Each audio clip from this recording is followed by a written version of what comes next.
በሐረር ወደ አረብ ሀገራት ለመውጣት የሚሞክሩ ወጣቶች ቁጥር እየጨመረ ነው ተብሏል። ሐረር ከተማን አቋርጠው በኢትዮጵያ ሶማሌ ክልል በኩል ወደ አረብ ሀገራት ለመውጣት የሞከሩ ወጣቶች ቁጥር ከጊዜ ወደ ጊዜ እየጨመረ መምጣቱን የሐረሪ ክልል ፖሊስ ኮሚሽን ጠቅሶ ኢዜአ ዘግቧል። ባለፉት 6 ወራት ብቻ በክልሉ ህገወጥ መንገድ ወደ ውጪ ለመውጣት የሞከሩ ከ1700 የሚበልጡ ወጣቶችን ይዞ ወደ ትውልድ ቀያቸው እንዲመለሱ ማድረጉን ኮሚሽኑ አስታውቋል። የኮሚሽኑ የህዝብ ግንኙነት ዲቪዚዮን ክፍል ኃላፊ ኮማንደር ጣሰው ቻለው ለኢዜአ እንደገለጹት በህገወጥ ደላሎች ተታለው በምስራቁ የሀገሪቱ ክፍል በኩል ወደ አረብ ሀገር ለመውጣት የሚሞክሩ ወጣቶችን ህይወት ለመታደግ ፖሊስ ከህብረተሰቡና ከአጋር አካላት ጋር እየሰራ ይገኛል። በዚህም በተለይ በ2008 በጀት ዓመት በህገወጥ መንገድ ሊወጡ የነበሩ 3000 ወጣቶችን በቁጥጥር ስር በመዋልና የተለያዩ ትምህርቶችን በመስጠት ወደ የትውልድ አካባቢያቸው እንዲመለሱ መደረጉን አስታውሰዋል። ወጣቶቹን በህገወጥ መንገድ ሊያሸጋግሩ የነበሩ 15 ሰዎችና ተባባሪ ግለሰቦች ከ1 እስከ 10 ዓመት የሚደርስ የእስር ቅጣት እንደተላለፈባቸው አመላክተዋል።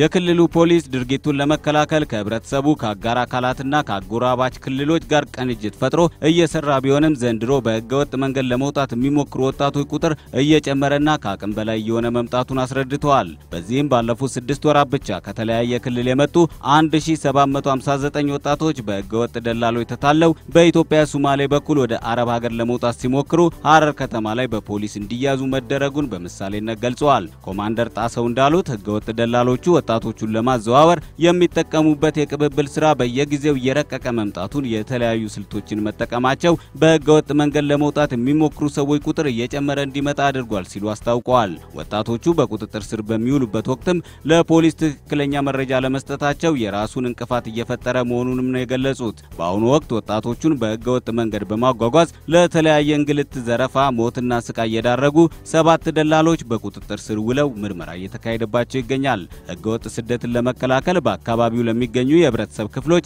ለወጣቶቹ፣ ለወላጆችና ጉዳዩ ለሚመለከታቸው አካላት ስለ ችግሩ አስከፊነት ተከታታይነት ያለው ስልጠና በኮሚሽኑ በኩል እየተሰጠ መሆኑን ተናግረዋል። በተጨማሪም ለቤትና ለሆቴል አልጋ አከራዮች፣ ለወጣቶችና ለአጋር አካላት ስልጠና እየተሰጠ መሆኑን የገለጹት በክልሉ በህገወጥ መንገድ ለመውጣት ሲሞክሩ በቁጥጥር ስር የዋሉት አብዛኞቹ ህጻናትና ወጣቶች መሆናቸውን የገለጹት በሐረሪ ክልል የሴቶች ህጻናትና ወጣቶች ቢሮ የሴቶችና ወጣቶች ተሳታፊነትና ተጠቃሚነት ዋና የሥራ ሂደት ባለቤት አቶ አብዱረማን ዮሴፍ ናቸው። በአካባቢው ለወጣቶች የሥራ ዕድል ፈጠራ ከተመቻቸ ችግሩ በሂደት ሊቀንስ እንደሚችል ጠቁመው በዚህም የክልሉ መንግስት ህገወጥ የሰዎች ዝውውርን ለማስቀረት በግንዛቤ ማስጨበጫና በሥራ ዕድል ፈጠራ ላይ ከተለያዩ ሴክተር መስሪያ ቤቶች ጋር በቅንጅት እየሰራ መሆኑን መናገራቸውንም በዘገባው ተመልክቷል።